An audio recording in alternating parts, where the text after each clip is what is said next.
Hello and welcome back to the Spin the Rock podcast. I'm your host, Angel, and with me today are my co-hosts. Eugene?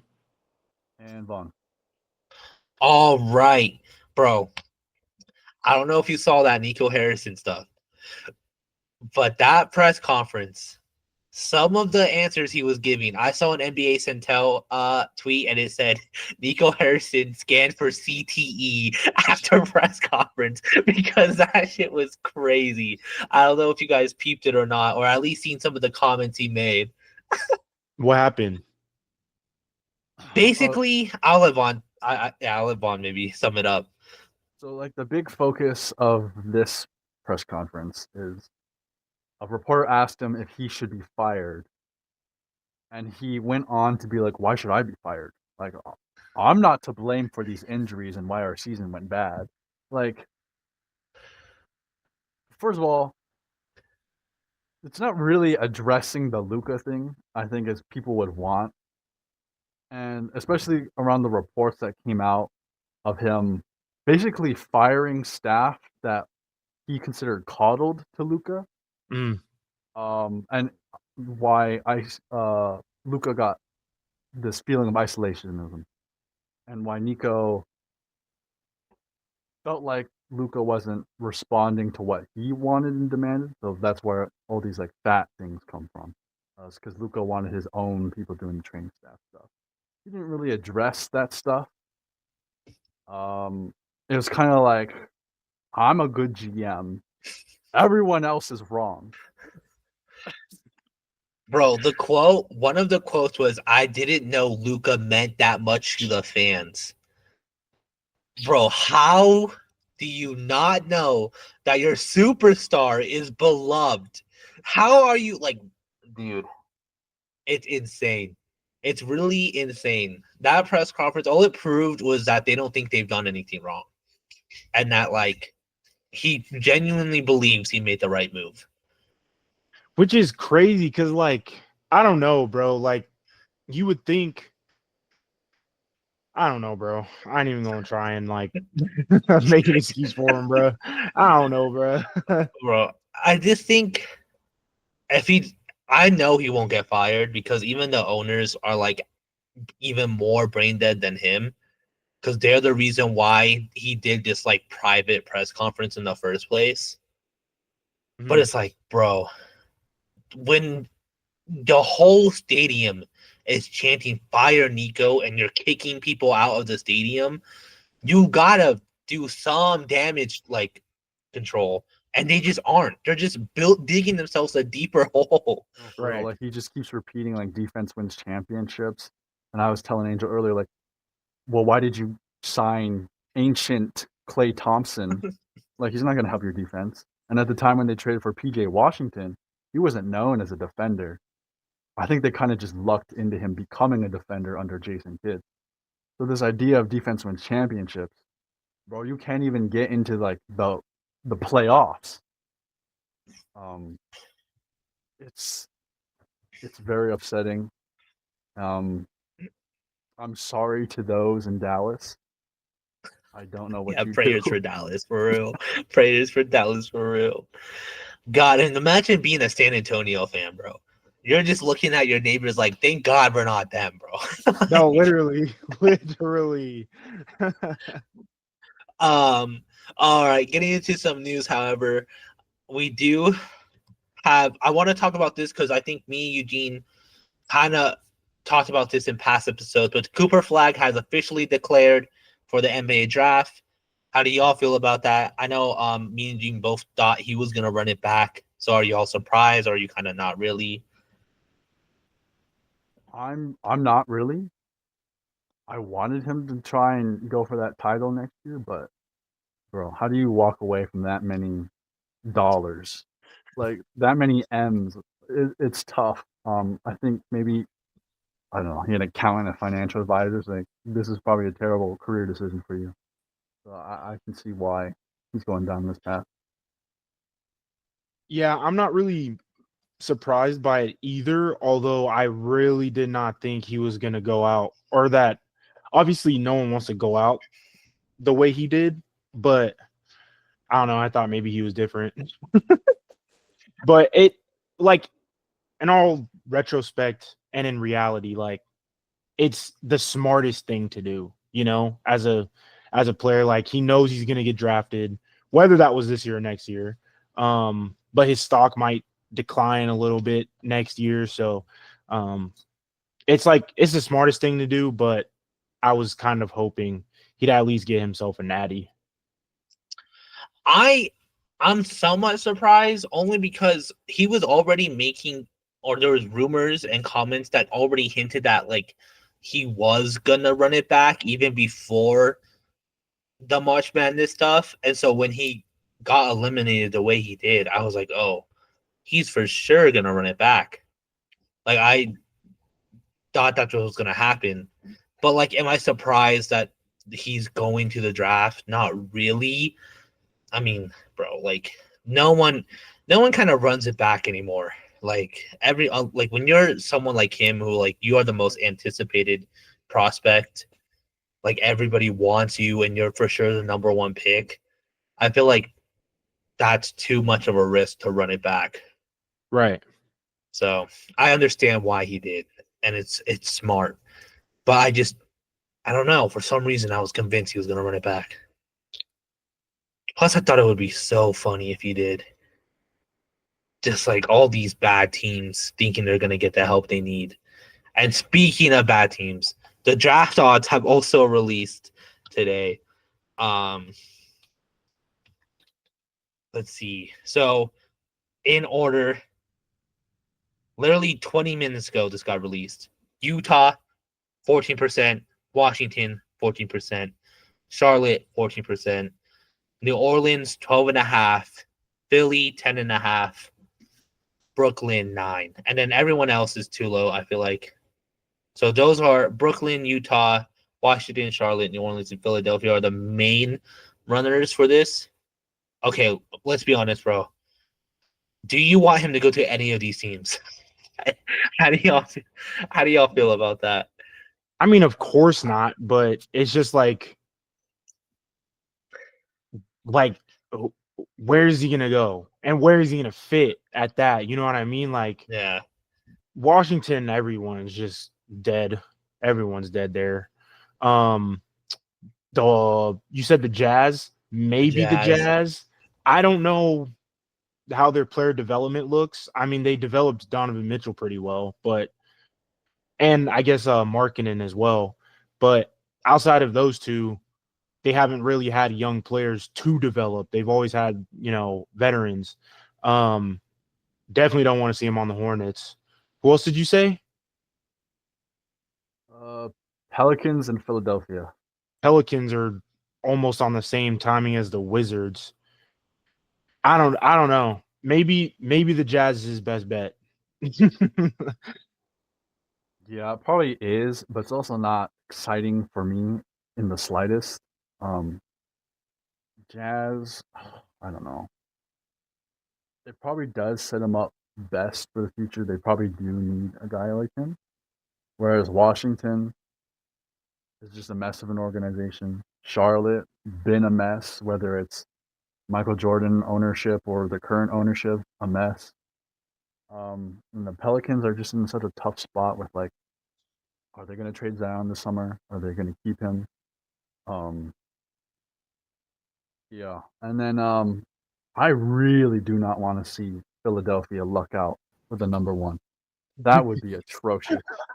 Do not give Philadelphia the first overall pick, bro, because then it would just be trust the process all over again. We don't need that. We don't need to see that. They don't deserve it. At least these bad teams, they do need help here. Philadelphia's just buried themselves into this spot. The rest of the teams, okay. There's some justification here. But yeah, I'm not really interested in any of them. But we've seen crazier things happen, like Pelicans swooping up for a first round pick with low odds to get Zion Williamson. Maybe it is a Toronto or somehow the Spurs luck out, even if it is against the odds. Yeah, bro.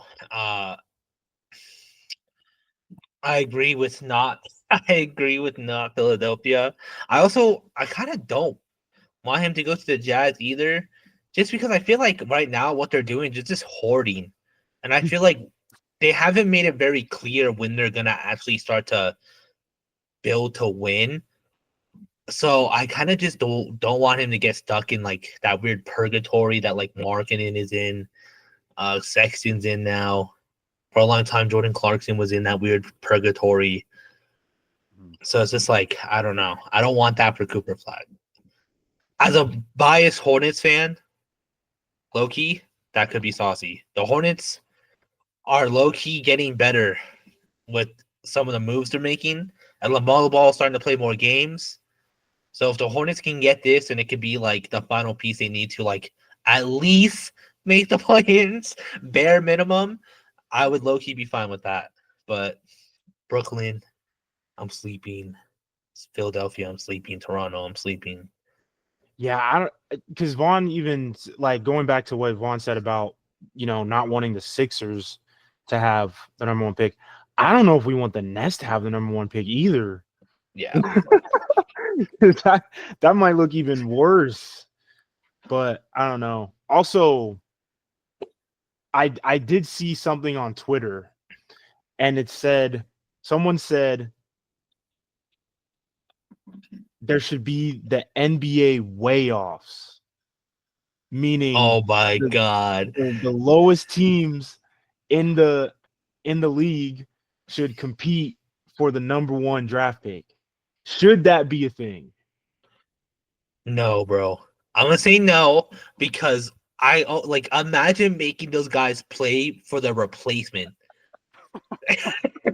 Like imagine making those guys like, oh yeah, I'm fighting for a chance for me to get replaced right now. Like I think it's fun in theory, but also I just feel like that would be crazy. It would be crazy, but I mean, who knows? They might actually try, I don't know. It was just like it was an interesting concept. I was like, huh, that might be cool for the fans. Maybe not necessarily the players. Yeah, that might be some of the worst basketball played in NBA history among those teams. I don't know if I would even tune in for that. Oh, that's rough. I do think it would be cool to be open to a different draft lottery odds strategy, but I don't even know what form that would take. Yeah. I don't know. We'll see. We'll see what happens. Hopefully a good team gets that number one pick, or a decent team gets that number one pick. Moving on, a lot of the all of the awards for this season has put out their finalists for the year. I'm just gonna kind of we're gonna make our way through it, starting with Coach of the Year finalists: Kenny Atkinson, Cavs coach; J.B. Bickerstaff, the Pistons coach; and Ime Udoka, the Rockets coach. If you had a vote, who would you vote for? I would probably give it Kenny Atkinson, only because most of this roster is the same from last year, and they've ran away with it all year long in the East. I don't know if JB Bickerstaff would be doing the same if he was still on the Cavs. I know he's doing great things in Detroit, but I think Yeah, I agree with Vaughn. I'd give it to Atkinson because they were just performing at a high level, literally the entire season. Never really slipped in the standings. I did find it surprising that JB Bickerstaff was up there as a finalist, but at the same time, the Pistons, compared to last season, he's basically the most improved coach. You know what I mean? So Yeah. It is cool to see him up there. Yeah, I would also give it to Atkinson. I mean, kind of, you guys hit all the points. It sucks for the Pistons coach. I mean, any other year, he would probably win, taking what was the worst team we've seen in like forever. Like at one point, they were looking to be the worst team in NBA history, and now they were a lock for the playoffs. Like that's a complete 180. Mhm. But like when you take a roster, the exact same roster, and you basically just like never give up the 1 seed. Like they didn't, not once were they not the 1 seed this season, Mhm. and like that's so impressive. All right, next up is the clutch player of the year. We have Jalen Brunson, Anthony Edwards, and Jokic. I think I would give this to Jokic because this man is ridiculous in clutch time. He's hit shots that make no sense. Like from behind his head, lugging it like a catapult to win a game. Or if he has to go down low to score, he will score. It's just, it is a tough decision considering who we're talking about here, Anthony Edwards. Like when he kills you, he kills you. Jalen Brunson, we have known all year long, uh, wins games before, and even in that stretch with the Knicks, without him, they were losing pretty badly in close games, in embarrassing losses. But I got to give it to Jokic, man. Yeah, bro. Like this man was doing some insane stuff in clutch. I mean, like even like he was even making like plays that like made them go on runs in the fourth quarter as well. So I feel like it hurts me to say I kind of wanted to give it to Brunson, but Jokic kills it. I'm gonna say Jokic because you already know who I got for MVP. So can't give them Yeah. both.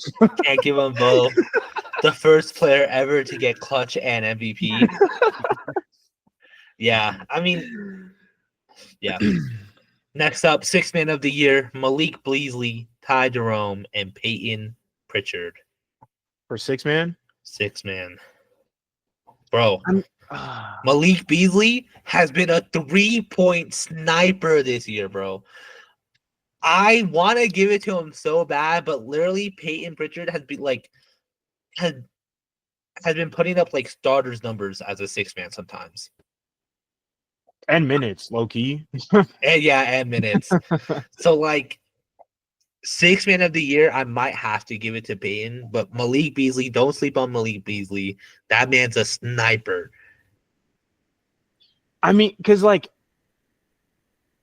at least as far as this season goes, I'm not familiar really with Ty Jerome's whole season and Malik Yeah. Beasley's whole season. I know Ty Jerome has been popping off towards like the late part of the season. But I think I got Peyton Pritchard, bro, because like you literally said, he's doing starter numbers off the bench. He's looking like a Jamal Crawford. You know what I mean? So Yeah. Yeah, like I've sprinkled in praise for the other guys throughout the season, but their name isn't Peyton Pritchard. I'm giving this to Peyton Pritchard. The Celtic fan can't vote for someone against his own team. Yeah. I mean, props to the other guys. I don't know much about Ty Jerome game. I'm not gonna lie. I haven't been privy to what he's been doing. But like with Malik Beasley, he just seems like his role off the bench is to get those 3-pointers, whereas Peyton Pritchard is literally looking like a 6 man of the year, whereas Malik Beasley is looking more like a role player and not necessarily like a hard asset to the rotation. All right, most improved. This one is low key. I don't agree with some of these nominations. I'm not gonna lie. 2 specifically. Cade Cunningham, Dyson Daniels, and Zubac are the most improved players. I mean, it's probably Dyson's not gonna get it. But it's probably gonna come down between Cade and Zubac. And I think I'll give it to Zubac low key because it's not that Cade hasn't been doing what he's doing. You know what I mean? It was just his team sucks. So like it's not that he's necessarily made it like a super big improvement, because that's how I view this award anyway.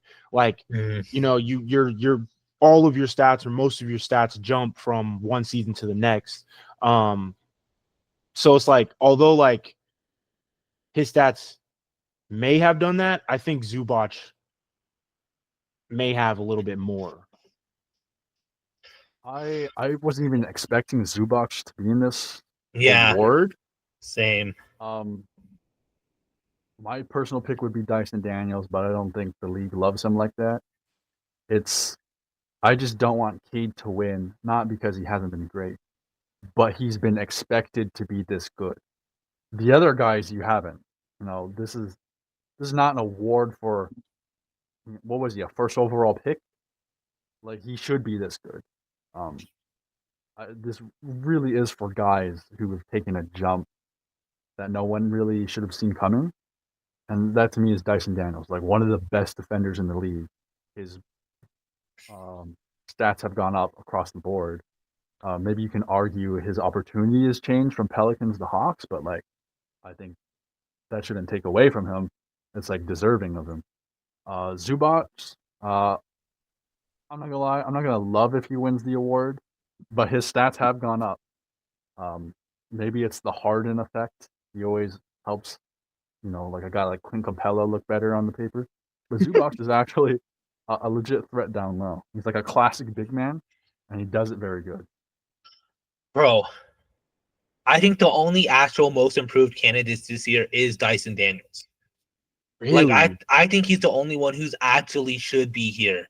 Zubac has always been good, bro. Like I feel like people just been sleeping. Like yeah, he did better this year, but he's always been a decent player, and he's always been like one of the guys for the Clippers. I mean, Cade, yeah, but like he hasn't been like that guy. You know what I mean? Like he's always been overlooked because he's got Kawhi on his team. He had Paul George on his team. He had even Montrezl Harrell at one point. He's been there for a while. Yeah, so I'm like, it's like, yes, he's always been a good player, even when he was on the Lakers. But like, I don't know, I just feel like his stats have jumped significantly, especially after Paul George left. Yeah. I mean, yeah, I understand, but like, bro, I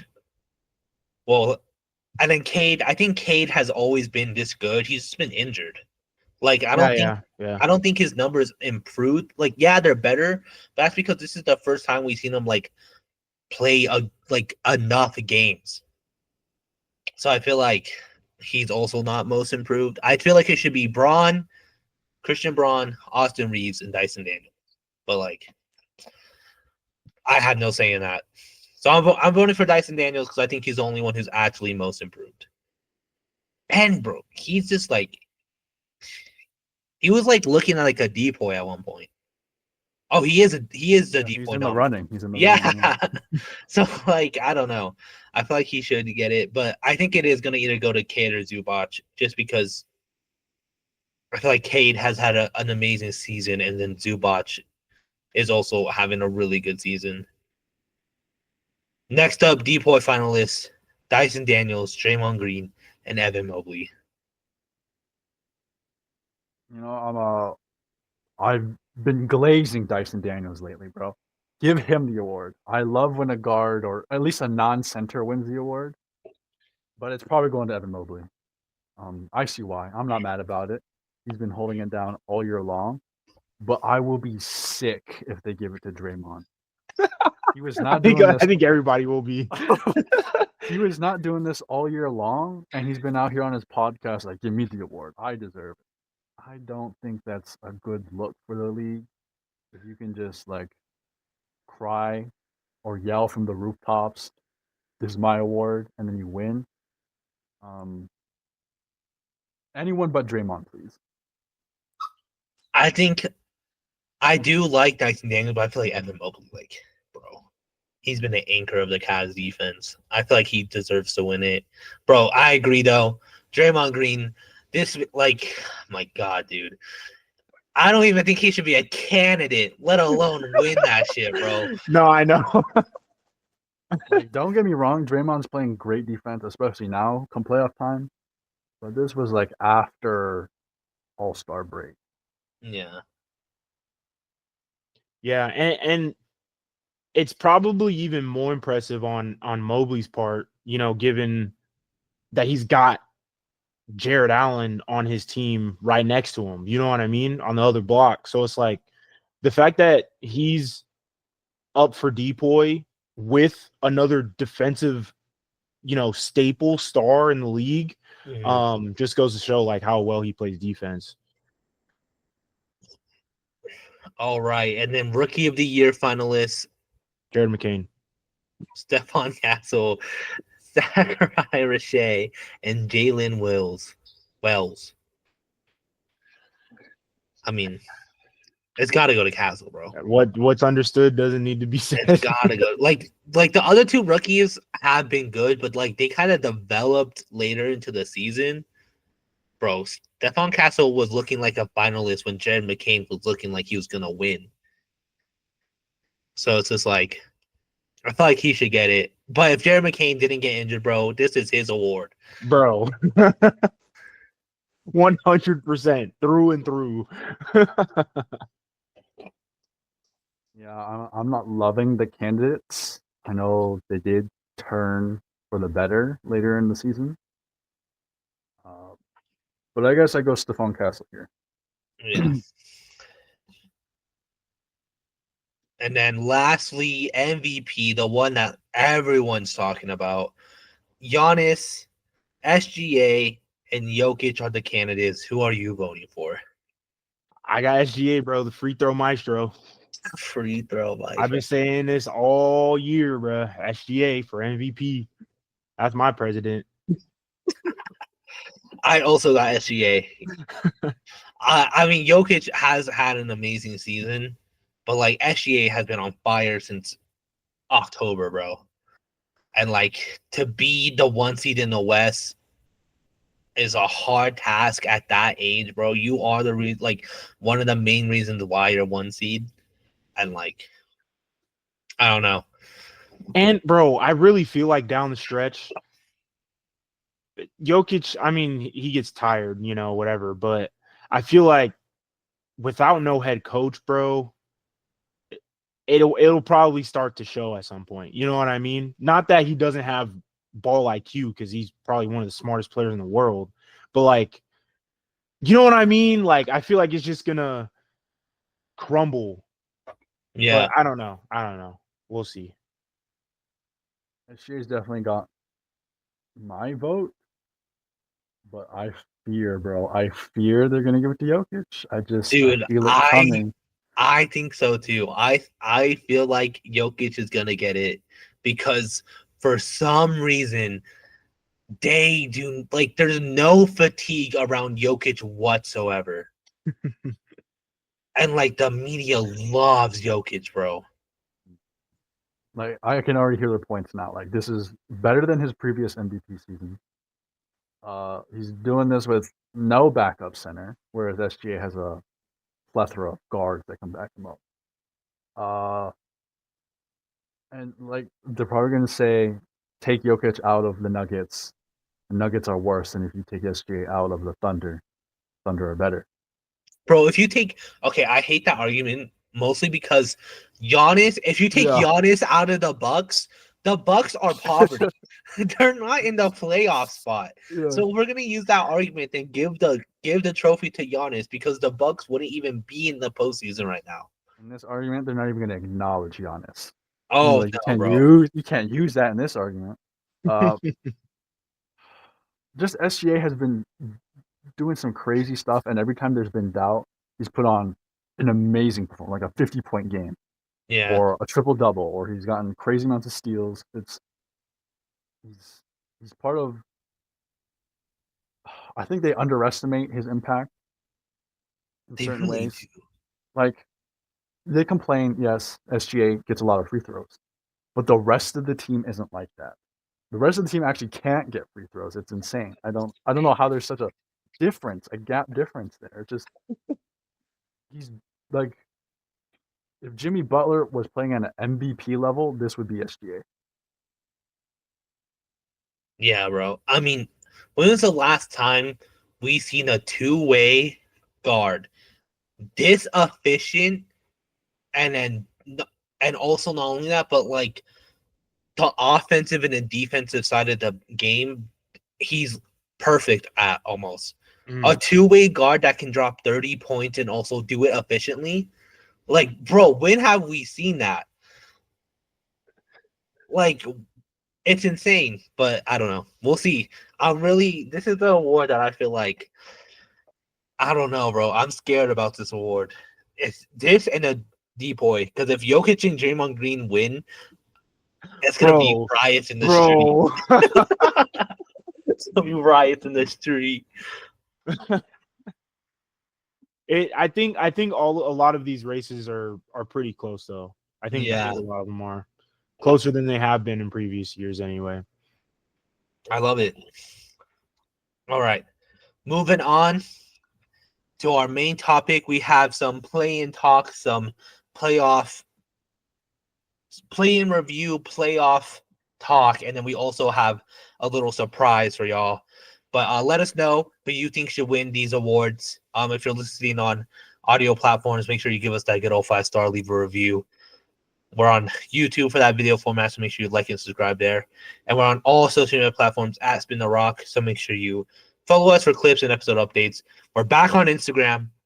I don't know how long we'll be back on Instagram, but for now, we're back on Instagram. We posted Eugene's Lakers in 5. That did numbers, bro. That shit did numbers. TikTok, it got like 1,000, like almost 100 likes. YouTube Shorts, it did like 2,000. So, Hey, Spin the Rock is clip farming now, bro. Yeah, we're clip farming.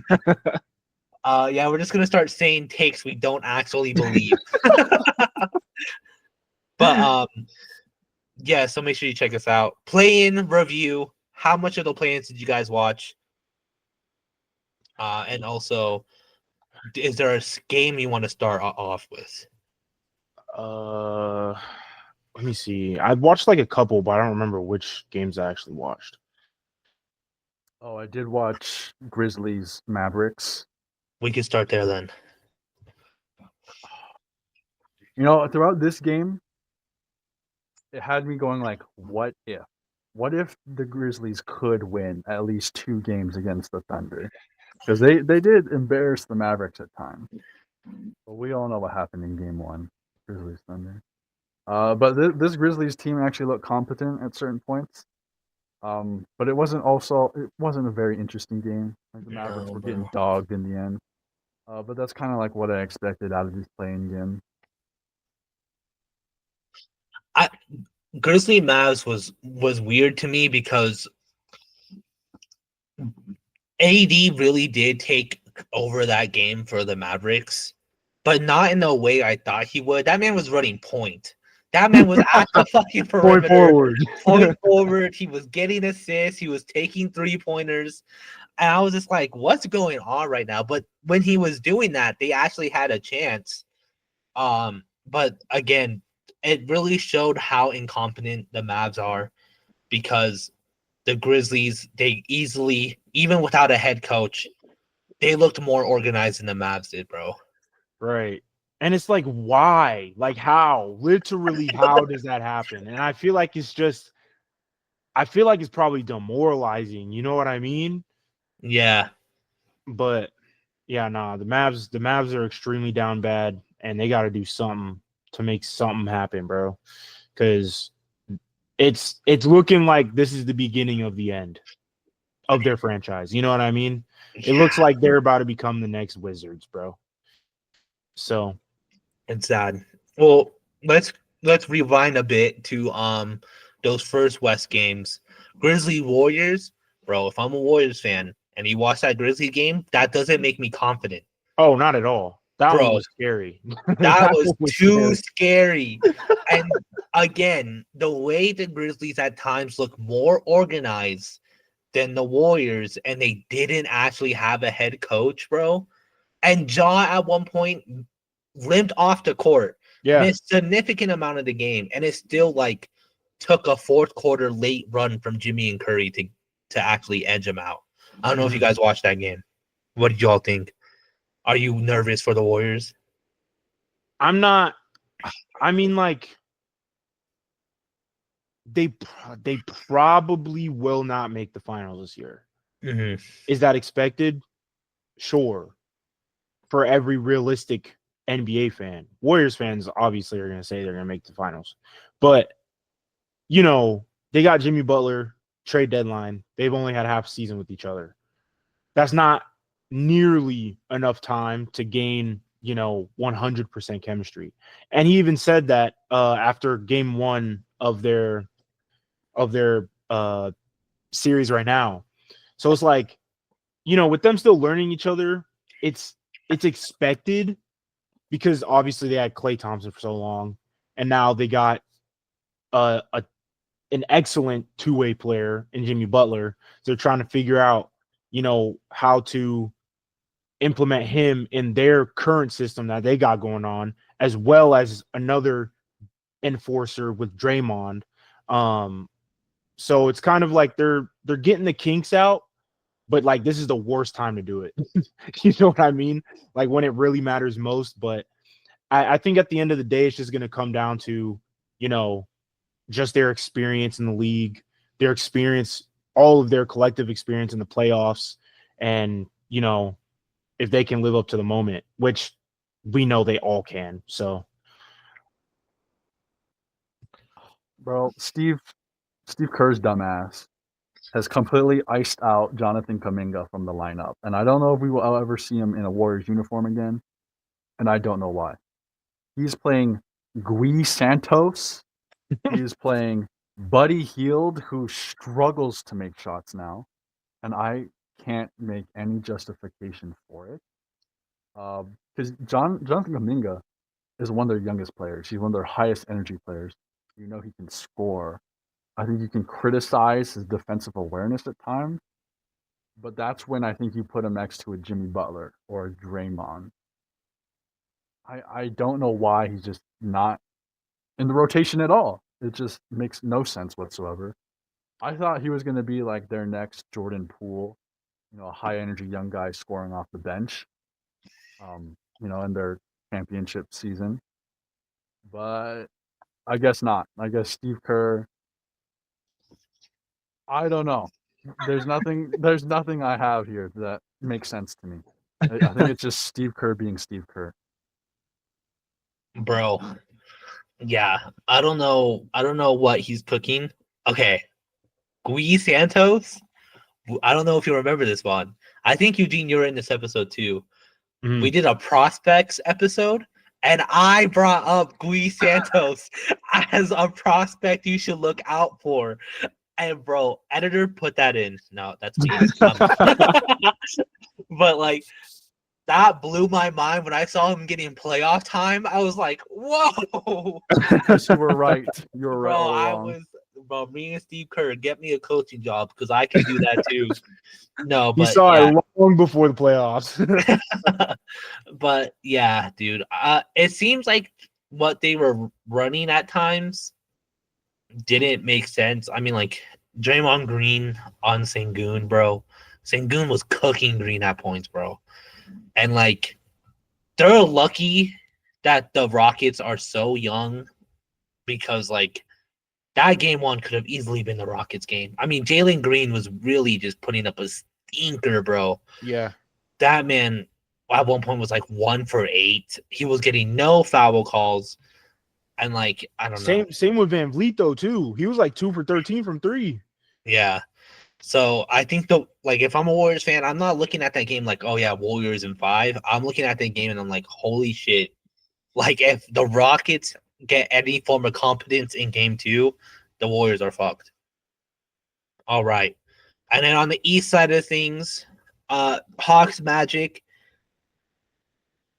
Bro, the Hawks are in shambles. Yeah, I'm like the Magic doing magic things, bro. Like the Hawks are in shambles. Trae Young gets ejected. At some points, Trae Young looked like the only player in a uniform. How do y'all feel about the Hawks' run this year? Because they also lost in overtime to the Heat. Yeah, was less a run, more of a slow jog. I can't see this team anymore. If Trae Young is still on this team, it's like I may watch less Hawks games than Wizards games. What are we doing here? We're not really maximizing on Trae Young, but we're not getting rid of Trae Young. We're not rebuilding technically. Their Risa Shea first overall pick was like lucky for them because they probably shouldn't have gotten the first overall pick, but at the same time, it was a weak draft class. They could have traded that pick. They didn't. So they're in the spot where they don't know. They don't look like they know what they want to do, and they Right. kind of look like that on the court. Even on the court, it's just like, what is the focus here? Is it Dude. just give Trey Young the ball and pray every time? Yeah. Yeah, the Hawks, they're also probably one of those purgatory teams because it's like they're not good by any means, but they're Yeah. also not, the worst. So it's like, I don't know, it's probably because even like in the past, like with the moves that they have made, they had a Rajon Rondo at some point. They had a fossil in Vince Carter. They had DeJounte Murray who really couldn't even get healthy. So it was like it's like they're making, I guess, just like questionable moves, and it doesn't seem like they're drafting right either. So it's just like, what are they doing? You know what I mean? But something needs to change with the Hawks. And don't they have as their coach like Quinn Snyder or something like that? I think I don't know if they fired. I don't. Oh no, they fired their GM yesterday or today. I think he might be still the head coach. Yeah, it is Quinn Snyder. Yeah, I don't know. So it's like Quinn Snyder's a good coach. It's just like he's only doing, what he can do with what he's got. Yeah, yeah. I mean, bro, I feel like it's time to blow it up. Get Trey Young out of there. He literally got ejected in the Magic game, bro. And he got ejected wasn't because like he did anything crazy. It was because he was so mad that like he threw the ball at the ref. Right. And then when the ref tried to get it from him, he played keep away with the ref. It's just like that man like does not want to be there. And like I know some people are out, like Clint Capella's out and stuff like that. But like if Clint Capella being out is that much of a hurt for you, bro, like that's not good because Clint Capella should maybe not even be on this team. I was about to say he's a fossil of his old self too. So Moving on to the Heat run. We start with Heat and Bulls because I'm low-key disappointed. I thought the Bulls would put up more of a fight. Buzzcut Hero, bro. This man's a different animal. bro, I tried to tell y'all, bro. The Heat, like, even though with they have no Jimmy Butler, it's time for Bam and Tyler Hero, bro. I told y'all. Now they're gonna get bounced by Cleveland, but still, like, give them some time. Give Spoelstra some time. Next season, the off season, he'll somehow fit maybe Wiggins in the system, and they'll get something brewing. But I totally had full belief that they would beat the Bulls, and the Hawks. Yeah. The Bulls, I was bummed. The Bulls just didn't look good, bro. They just looked so poor. And then the Hawks, it went into overtime. Davion Mitchell, bro. That man was on a different level that game, bro. That man was hitting everything. He was getting steals, followed by a 3-pointer, followed by a defensive stop. Like, at one point, watching that Heat Hawks game, I was like, they might win one game. They might get one. It's because they catch heat so quickly, bro. Like, they're just, like I said, Buzzcut Hero. Like, at one point, he was perfect in that game, bro. Mm-hmm. And it's just like, I don't know. I was looking at them like they might win a game against the Cavs. It could happen, but it'd have to be more than just Bam and Hero going off. And I don't even think if Davion Mitchell's going off, it's enough. Is Jaquez injured? Because I don't remember seeing him. He was on for the those games. bench, bro. Oh, that man! If he's actually benched and just in DNPs, then I don't know what to do. Yeah, that might be GG's. Because I haven't heard about him in a minute too, just like throughout the season in general. Yeah, but either way, like there was not much investment for me. I think I skipped this game. Oh yeah, he was just getting DMPs. Yeah, there's not enough weapons in the supporting cast. Bro, Terry Rozier was being so bad earlier this season.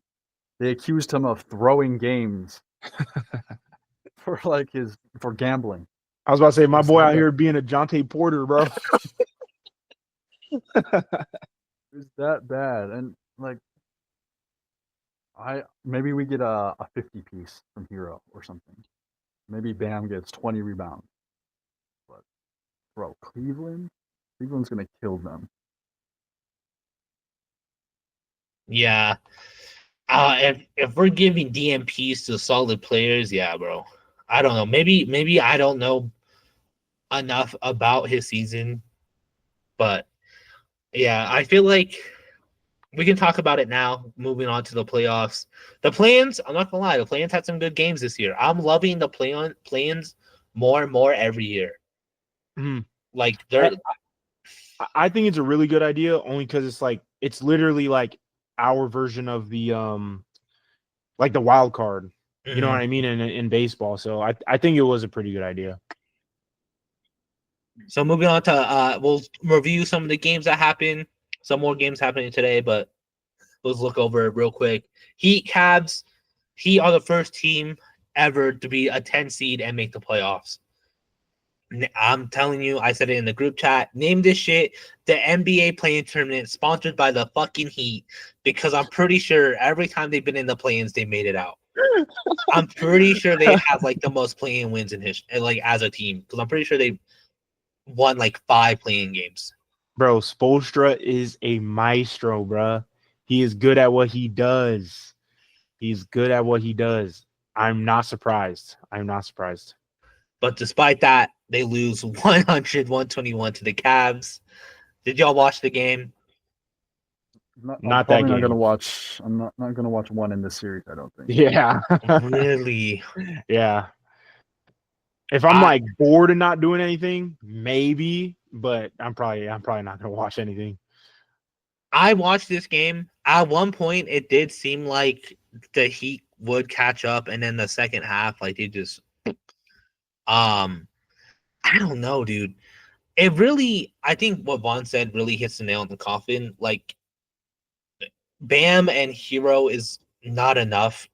Like Andrew Wiggins, their center where, like, literally where is he? Because that man is useless on the court. It's like I just he was getting decimated. Barely even like he didn't even get like 5 rebounds, bro. Like as a center, he's kind of useless. I think this is a sweep, and I think all of us expected that. 100%. But like, yeah, that's probably gonna be. Well, I thought it was gonna be the most boring series this first round, but then Grizzlies Thunder happened. 80-131, bro. Did y'all watch that game? Bro, did I you had to tune miss out? it, but I saw the final. At first I thought the final was like 101-50, but then I was like, that was the end of the third quarter. I was like, what? Bro, I don't know. That literally shows no head coach. That's what that shows. Yeah. And Edie was getting eaten alive, bro. Chet was hitting 3-pointers on that man. Chet was doing that man so dirty. I watched that game because I was low-key hyped for this game. I was like, oh shit, Memphis, like they actually look good in the play-in, even without a coach. Maybe they'll do something, bro. In the second quarter, the Grizzlies scored 20, not even, they scored 16 points in the second quarter. The Thunder scored 36. SGA was having low-key not a good game at all, and they were still decimating this team. And I did see Desmond Bane had the worst playoff plus minus ever. Literally ever. It was minus 51, bro. It's funny is because in previous season he has one of the best. Yeah. So this lineup, their starting roster of Ja, Bane, Jaren Jackson Jr., Zach Edey, Scottie Pippen. Usually Jalen Wells would be in Scottie Pippen's spot, but Scottie Pippen isn't too far off from Jalen Wells defensively. Hmm. That roster is supposed to be top 5 in defensive net rating, I'm pretty sure. One of the best defensive lineups in the league. And they got destroyed like this, embarrassed. Bro, Draymond Green, because they brought this up a lot during the broadcasting. Apparently, Draymond Green said no one's scared of the Thunder. Take that mic out of his hands, bro. If I'm an NBA player and I look at my phone and see this final score, I'm going, we're fucked. Hartenstein was like, just poof, like these teardroppers every time. I think he missed one that entire game. Marvin also- Bagley. I was just gonna say, and also too, like, bro, the Thunder are just so much bigger than the Grizzlies in general. Oh yeah. It's like they can play any version of a lineup. They can go big, double big, or could play small ball. Like they have a bunch of guards who could play like a version of center. It's just I don't think any other team has that type of versatility, no matter how good you are. It's just I don't know how anyone would not be scared of this team. And they're only gonna get better. Like, bro, they're still so young, bro. This is a college team in the NBA right now. Like, they're only gonna get better. So it's like them being a 1 seed right now at this moment in time, 7 wins this season. Like, bro, we might see a 73-9. Bro, not only that, but like all of the starters rested before this game. They haven't some of them haven't played since like early April. They're just getting started. They're just warming up. Some of it is rust, bro. I don't know. When your best player is Marvin Bagley, when Marvin Bagley was the best player on the court, a guy who everyone thought was out of the league. I didn't even know he was on that team, bro. I ain't even gonna lie. Bro, he went perfect from the field. He went perfect, 17 points in 16 minutes. The only other person in double digits was Ja. That was the only other person with double digit points. Are you? If you're a Grizzlies fan, are you panicking? Oh no, I'm accepting the fate, bro. Like we are getting bounced in the first round, whether that's a sweep, a gentleman's sweep, 6, 7, don't matter. We're leaving. Yeah, it's hard not to feel like it's gonna end in the sweep. Maybe they might bounce back, but bro, how do you bounce back? That's such a crushing loss. Yeah. If I was a fan, I would be scared of the offseason. Like, what are they going to do to change this team? Because they've made moves as soon as, like, a month ago. Fire head coach before playoff. Let's trade Marcus Smart before he even plays a playoff game with us. Now, what are they going to do now? Dylan Brooks, they shipped him out of there. Who are we going to hire as our head coach? Like, yeah, that's a good point. The offseason might be scary for the Grizzlies because they might overreact. Because Desmond Bane, stinker of a game, but he'd been such a solid piece for them. Also, too, like, I don't know how much time is left on anyone's contract with that team, but who's to say they don't blow it up entirely? You know what I mean? Yeah, that would be rough. Yeah. Especially with John Morant adding more to his game, bro. Yeah. It's like, man. Oh, all right, moving on. We'll start with the first game of the playoffs. The first game of the playoffs was Bucks Pacers. It was a 5v1 out there, bro. Bro, that game was so ugly. I was literally at lunch somewhere watching that game, bro, and I was like, I just turn around and be like, still down 20. Still down 20. It's still down 20. Almost. Oh, look, it's almost 30. Still down 20. Bro, it's bad. It's looking bad for the Bucks. It's looking a Kyle Kuzma, Tony Snell run, bro. That's crazy. Tony Snell run in the playoffs is horrendous. And then Dog River said something. It's hard to play basketball when you don't touch the ball or whatever the fuck he said. Like, come on, bro. Like, you're the coach. Make him touch the ball. Right. Drop some plays. Yeah. You have anything that want to add, Vaughn, or do you want to move on? There's nothing to add. Like this is probably an indication how the rest of the series is gonna go. Even if Dame does come back, it probably won't be pretty. One thing though, Dame and Halliburton got into it. I'm sorry, bro. If I'm Dame, I cannot take Halliburton serious. I would be laughing if he tried to talk shit to me. Anyways, moving on. Knicks Pistons 112, 123. It looked like the Pistons were gonna get that win away from home. And in the fourth quarter, Knicks went on a 21-0 run. How did y'all watch this game? How did y'all feel about the series? I watched part of it at halftime, and it was at least competitive, but I had to get away. And then by the time I came back, Knicks were pulling away. So I feel like I did miss out on a little something there. But also, Pistons look kind of dumb at points. Like they're not playing good basketball, or at least like okay basketball. Like they just like lost all sense of logic at certain points. I guess that's what has to happen if you lose a 20-point lead in a playoff game.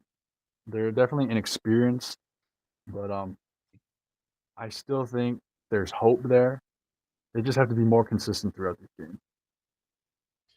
Yeah, I wasn't able to watch this game. But this is a series that I would like to watch just to see, how the Pistons perform and to see if possibly the Knicks will get bounced. But Yeah, don't forget, Eugene, you have it on the board. Pistons are gonna win this series. my little board prediction. But yeah, because like I fully think it's like possible, but kind of like Vaughn said, they just have to be consistent. Because if they were up 20 against the Knicks, like at Madison Square Garden, bro, right? Like they're very much capable of doing it. They just gotta,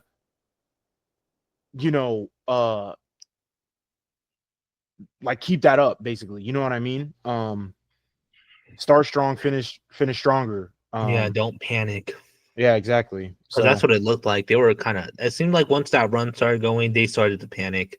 And then like when you panic against a team like this, like when you're going against the Knicks, you're going against that crowd too. I was about to say at home, like yeah, and so you can't be panicking because then the crowd gets louder, and then people like Cameron Payne start hitting shots, and so like you gotta keep composure. I know how like young this team is and how a lot of them it's their first playoffs ever. So I think they can get some games off. It's just like, bro, just Tobias Harris can't be your best player. Like, yeah. All right, and I think this is the last East game. Celtics Magic. Did y'all watch this? How y'all feel? It was scary for me as a fan because it was very close leading into halftime. But then after that, it was strangely not Jason Tatum or Jaylen Brown, but it was really Derek White game here. Peyton Pritchard going off too. After that, they just shut him out. Magic, another similar situation where they look inexperienced at points. Like aside from Paolo and Franz, no one was really hitting shots. But I don't know if this is anything to monitor going forward. But Jason Tatum did come down on his wrist, awkward. So I don't know if that's going to affect him or the Celtics moving forward. But at least if the rest of the team plays like this, then I think we'll be okay at least for this series. But moving forward, it's a question mark that I'm going to have. Yeah, I mean, I saw the clip. So this is the one game I have skipped. I didn't watch this game. But I saw the clip of Joe Mazzulla telling the trainer not to help him up. And that's crazy. Joe Mazzulla is a different breed. He was like, just tell him to get up. That was crazy. Yeah, bro, this team is scary. If Derek White is gonna be the guy to pop off. Like they have so many weapons, bro. And it's just like, sure, you can slow down the other guys, but like, is Jason Tatum really getting slowed down when he almost has 20 rebounds, bro, as a small forward? Like, what can you do against the team? I feel so bad for the Magic because, yeah, they're inexperienced and weren't doing well, but like, bro, you can't like. This is your first playoff game in a long time, and like, it's against the Celtics.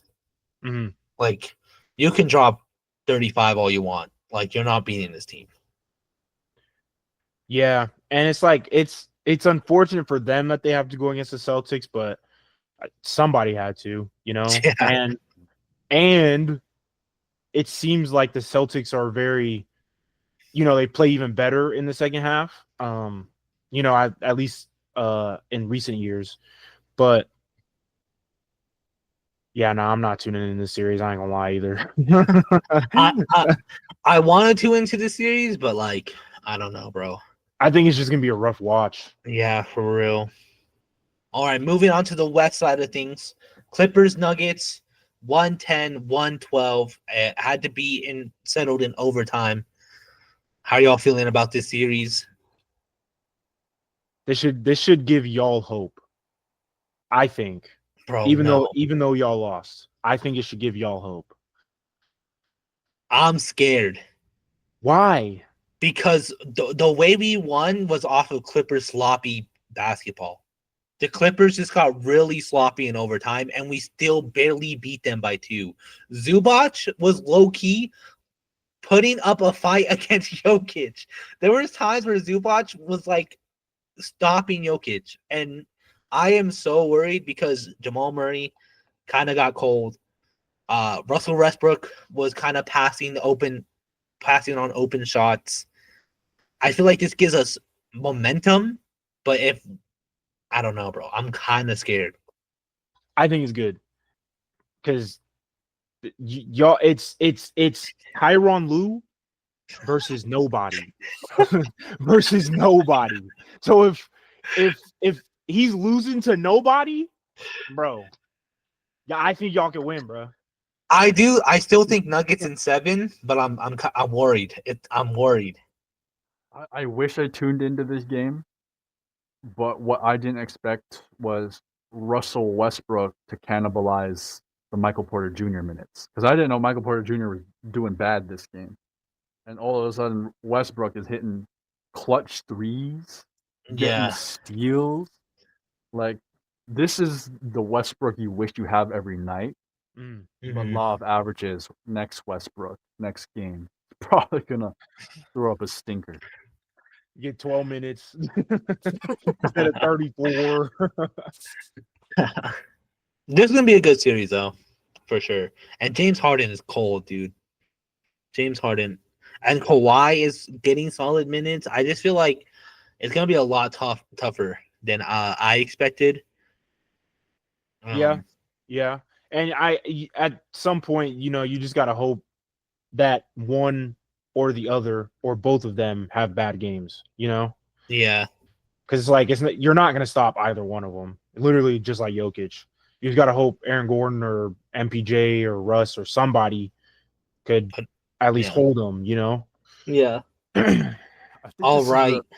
Just Sorry. real quick, it's just I do think this is an ideal matchup for the Nuggets, only because the Nuggets bench isn't deep, and the Clippers Clippers bench isn't Clippers deep is even either. worse. Yeah. So Yeah. you just need your starters to beat their starters, pretty much.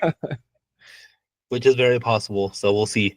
Next up, probably the most disappointing game matchup wise, Lakers Timberwolves. Did y'all Bro, catch this game? What y'all feeling? I unfortunately couldn't watch because I was at work. But when I got out of work and I saw that score, bro, I was like, what happened? Like, there's no reason for us to lose game 1 at home because that's probably the loudest we've been all season, first of all. But I think I saw Ant popped off. DiVincenzo had, you know, a pretty decent game. But I don't know. It did kind of scare me low key. It did kind of scare me low key. But I said Lakers in 5. So I'm not too worried yet.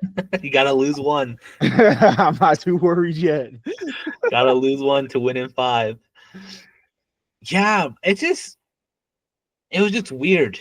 Like Luka had a great game, but like everyone else on the Lakers just was not doing anything. And Gabe Vincent, bro, that I'm sorry. In the year 25, this man should not be getting minutes on an NBA court. Bro, he's just streaky because when he's hot, he's hot. Like he's fire, bro. But then when he's cold, he can't make nothing. He's just streaky. And I think it's JJ. I think JJ knows that, and he's just hoping that, he can at least hit a few so that he can, help the Lakers at least pull away or like pull towards or like get closer to, where the Wolves are at. But it's, bro, I don't know. Gabe is just super, super streaky. It's too early to say, but Anthony Edwards may be doing it again. They may have LeBron James, but the Timberwolves got Jaden McDaniels. They outperformed last year, and they might be doing it again. Credit to Jaden McDaniels, credit to Naz Reid, Anthony Edwards for being the beast that he is. But they don't look shaken at all. In fact, they look really confident out there at times. And I know Rudy Gobert, his stat sheet may not look good, but he's low-key a menace defensively. But I feel like as long as you don't have Darvin Ham as your head coach, they can adjust. So that's why I'm not putting anything concrete now. I still think Lakers take this, but I think it's a lot closer than we originally thought it was going to be. Yeah. Yeah. I think, too, like, if we can expose mismatches, because, again, put LeBron on anybody, LeBron's probably beating them 10 out of 10 times. You know what I mean? Put a guard on Rudy Gobert, kind of get a switch going. I assume that whoever you put on Rudy Gobert, he's going to beat him. And then, like, bro, we still have Luka, bro. So it's like we should not have lost that game, especially as bad as we did. But I believe in JJ. I believe in JJ. All right, and then lastly, we kind of touched on it already. Rockets Warriors. I'm scared. I'm scared if I'm a Warriors fan. Yeah, same, bro. Same. I hate to be this person. I know I'm a Warriors hater. But at the same time, Draymond Green was getting eaten up on defense. Like, Fred VanVleet was literally putting up a stinker. Jalen Green, stinker, getting no foul calls. And yet it took Curry and Jimmy Butler to drop 50 combined to beat them by 10 in a very close fourth quarter. If I'm a Warriors fan, I'm not thinking, oh yeah, we got this in the bag. I'm thinking, holy shit, if Ime Udoka is as good as they say he is, this is gonna be a hard series. Because like they're really, I think they're one of the top 5 defenses as well in the league. So it's like, even though that they weren't performing their best offensively, and you can't expect that every game. You know what I mean? It's like, what are the Rockets like? What is their true potential against the Warriors? You know what I mean? So it's like, if I'm a Warriors fan, me personally, I would be scared only because like it was a 10-point game, but 2 of their players were literally in Antarctica. You know what I mean? Like it was looking bad. So it'll be an interesting series. Yeah, I'm kind of the opposite. I still think it'll be close. but I just don't think the Rockets' young core have enough in them to get them over the hump that is Jimmy Butler and Steph Curry. Mhm. Maybe there's some mismanagement on Steve Kerr's side, but I think those guys are just too solid to lose them this series. Whereas if I have to put my faith in Jalen Green, Fred VanVleet, it's less so. I think Şengün's always going to get his. I think he's always going to eat because like Warriors love their small ball. I think if I was Ime Udoka, I'd play Steven Adams more because he should be feasting on the rebound, especially if it's just Draymond out there playing center full time. It could swing the series. I think this is the most interesting series out there. I think I'll be tuning in every game from here on out. But yeah. All right. And then, of course, today's Knicks, Pistons, Clippers, Nuggets.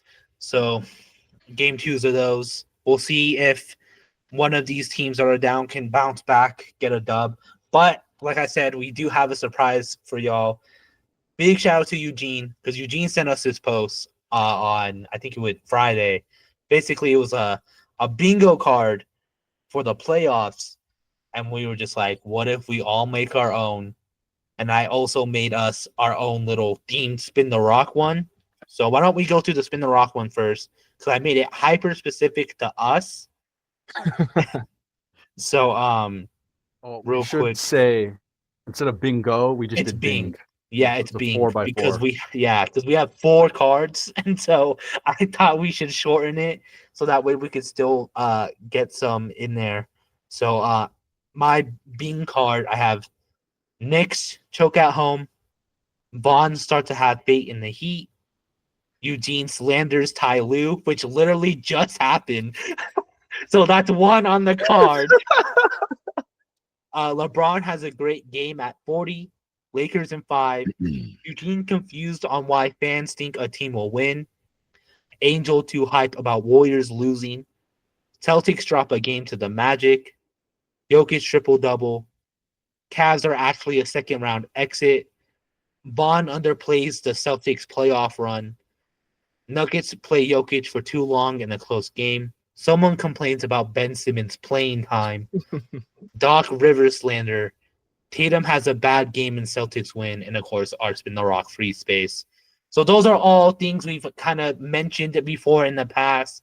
Things that we kind of always do throughout this season. Things that have happened every year. Like Vaughn never talks about the Celtics playoffs run. Like he always kind of undermines their success. And of course, Cavs second round exit because I predicted that. So that's the Spin the Rock Bing card. Who wants to hit us with their personal first? I got mine pulled up. I can do it. So first one, Al Horford hits 5 threes in a game. He's done it this year multiple times. He's done it in the playoffs. Do it again. Triple double, but not by Jokic or Luka. Triple doubles, we see them time and time again. But the playoffs a little more rare, but I think it can happen. Steven Adams highlight, but it's just him being strong. Every time I see Steven Adams out there, it's him picking someone up or pushing someone away. What I think is the most inevitable thing on here, Shaq criticizes big man. It's coming. Rudy Gobert specifically. I got fire Nico chance. I feel like this could happen at a Lakers game, especially if they win. Jason Tatum gets 10 assists in a game. In previous years, I'd be scared of this not happening, but he's averaging a career high in assists, so I'm all right. Anthony Edwards being a menace, also kind of a guarantee at some point. He's going to be the villain. Knicks bench play less than 20 minutes combined in a game. I feel like every close game this happens, so I'm not sweating over it. This one is a little more rare, a 50-point playoff game. Sometimes they happen a few times in a playoff run. Sometimes they happen not at all. So who knows? And Draymond or Brooks or Isaiah Stewart ejection. I could have said Tech. That would have been too easy, but them throwing out the game, I feel like it's a little more fair. And then I got a stat line never seen before. Feels like every year someone does something completely crazy, completely new. I don't think this is impossible. Curry hits a dagger 3. He's done it before. Can't bet against it. Giannis averages 30 points per game in a series. I didn't say against the Pacers specifically. Maybe they come out and somehow beat the Pacers. I doubt it, but he can sure average 30 points per game. Miles Turner, 5 blocks in a game. This is what he's known for. Blocks. Well, last playoff game, he had 4 already. It can happen. And then team scores under 90 points. This already happened. Which happened. This happened multiple times, actually. Yeah, twice already. And then the free space. Nice, bro. Yours has like a mixture of like stuff you bring up all the time, and also stuff that I feel like can happen at any moment, and also like the guarantees are like you gotta have a couple guarantees on there. Yeah. In the contrary, a lot of mine are pretty bold. No, Some could happen, but I think some of mine are pretty bold. So, starting off, we got a Lakers game-winning buzzer beater. Got it for bias reasons. Gotta throw it in there. Plus, we like to keep games close for whatever reason. And on top of that, LeBron historically hitting buzzer beaters, Luka historically hitting buzzer beaters. So I figure, why not? Second one, I think we're going to see, well, I don't think we're going to see, but I put it on here. Originally, I put 2+, but I changed it to 3+ 4-0 sweeps. damn. Yeah. So at least 3 4-0 sweeps. The third one, I think a coach ejection will happen at some point, even though it is the playoffs. I feel like, tensions will be brewed either in current series or future series. But I think we'll see a coach get ejected. Fourth one, might see a Brunson game winner. He's done it before in the regular season. I don't see why not. He couldn't do it in the playoffs. He's not afraid of the big moment. Fifth one, a first-round upset, specifically the 5 beating the 4 seed in either conference. Doesn't matter. But I think we'll see that. Tatum drops a 40+ point game in a win. So not just 40+ points, but he has to win as well.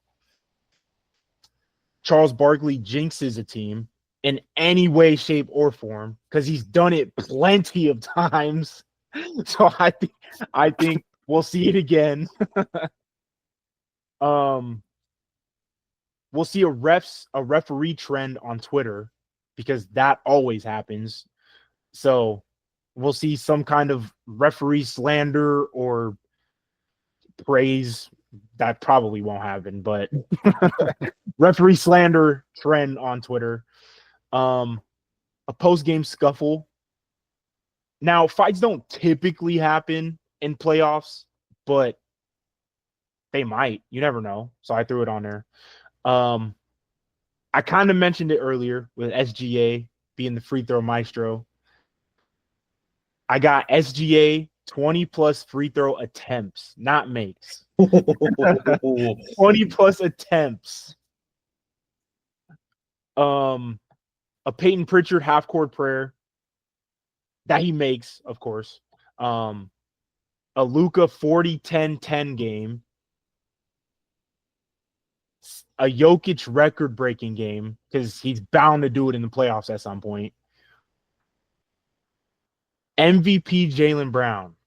Now, when I say that, I think we're going to see a similar version of last year's playoffs, Jaylen Brown, and this year's playoffs. Hmm. So will he win the conference MVP as well as finals MVP? Who knows? But a little bit of a bold prediction when I say like Jaylen Brown from last year will tap in this year. And then my final one, other than the free space, will be whoever is the finals MVP will average a double-double. Yours are hyper specific. Super specific. Yours, I would be impressed if you get like out like a Bing, because I was like about to say, yours are hyper specific. The post game scuffle, I feel like Bucks Pacers that kind of already happened. Like I feel like it's bound to happen because they had like a little like talk between benches, but nothing Right. happened. I Mhm. feel like eventually it's gonna turn into a scuffle. Mhm. Or even like with the Warriors Rockets too. Oh I yeah. feel like it's bound to happen, but we'll see. We'll see. All right. My personal one. I already have one as well. 30-point blowout game. I thought this was gonna be like one that I might not get. Oh, and yeah, but I was completely wrong. Mine is themed off of stuff that like could happen, but doesn't always happen. So like stuff that we have seen before, but like it's not like a trend every playoffs. It's mostly like it might not. All-time playoff moment. What I mean by this is like a Kawhi Leonard type buzzer beater. Just something that like makes us remember this playoff specifically. TJ McConnell and Miles Turner solidified themselves as all-time Pacers. I feel like they're not there yet, but I feel like this playoff run they could get there because they've been on this team for a lot longer than people realize. And if they put off a historic playoff appearance, then I feel like they'll be solidified all-time Pacers. Superstar has an atrocious game. No, I'm not talking bad shooting. I'm talking Steph Curry, James Harden, Luka. I'm talking just they're the reason why they lost that game. One superstar is gonna be the reason why a team loses a game. Random bench player wins a game for the team. So like kind of like Davion Mitchell did with the Hawks, like he won them that game. I'm not counting it because I made this after the play-in tournament. So I still think it could happen. Someone becomes a meme. Fan, ref, player. It's kind of already happening with Kuzma. I feel like he's not there yet, but I feel like someone's gonna become a meme, and it might be Kuz. Honestly, if he has another horrible game, Kuzma might be the new meme. Bronny has a good playoff game. JJ Redick has made it very known that he's gonna give Bronny minutes. Like he's kind of publicly said it. He's kind of already doing it, and I feel like Bronny might low-key have a good playoff game. I feel like it could happen. Cade is gonna have a 40-point game. His career high is 43. So I think to beat the Knicks, he needs a 40-point game, and I feel like it could happen. We're gonna get a Knicks baddie courtside edit. I know it's gonna happen. I know someone's gonna go off, and then an edit's gonna come out, and it's gonna be like, "Oh, Ice Spice was courtside, and that's why he went off." I know. Neither team wins at home for the first 4 games. This has happened before, where we had series where it was like both, like it was the away team swept at home, and then the away team swept at home the other time. So I think the first 4 games, neither team will win at home. I don't know when that will happen, but I'm certain it will. I think we're gonna get a game 7 in the first round. I feel like that's gonna happen for sure. Gentleman's sweep in the second round on both sides of the conferences. I think there'll be a gentleman's sweep in both in the East and the West in the second round. So at least one in the second round. Yeah. Doc Rivers throws someone underneath the bus. Doc Rivers has a history of blaming other people for their losses. I feel like he's going to do it again. Brooks versus Warriors 2.0. It's kind of already starting to happen. Dylan Brooks is already starting to feel himself a little too much in this Warriors series. I feel like he's gonna start another rivalry. A terrible ref game, but for both sides. I'm not saying a ref is gonna like favor one team. I'm saying the refing is just gonna be straight up horrendous in a game, and neither side is gonna be happy. That's crazy because if that happens, then we'll both mark off a spot. Yeah. And then my free space is Draymond Green gets ejected. So I already have one on both cards. We'll see what happens, but yeah. So this should be fun. We'll see who gets being first. It could be any one of us. And then it'll be kind of funny if the Spin the Rock one gets being first because it's hyper specific to stuff we do and say. So it'd kind of be funny if they got that. But anything else you want to add before we wrap up the pod for today? Nah, other than like the playoffs looking like a movie. Yeah, this is looking like a really good playoffs this year. All right. Yeah. Well, if you're listening on audio platforms, make sure you give that good old 5-star, leave a review. Let us know what you think about the playoffs and let us know who you think will get being first. We're also on YouTube for that video format, so make sure you like and subscribe there. We're on all social media platforms at Spin the Rock. So make sure you follow us for clips, episode updates, and all that good stuff. See you next week where we'll get more into playoffs. Hopefully more exciting things will happen. Thank you for listening.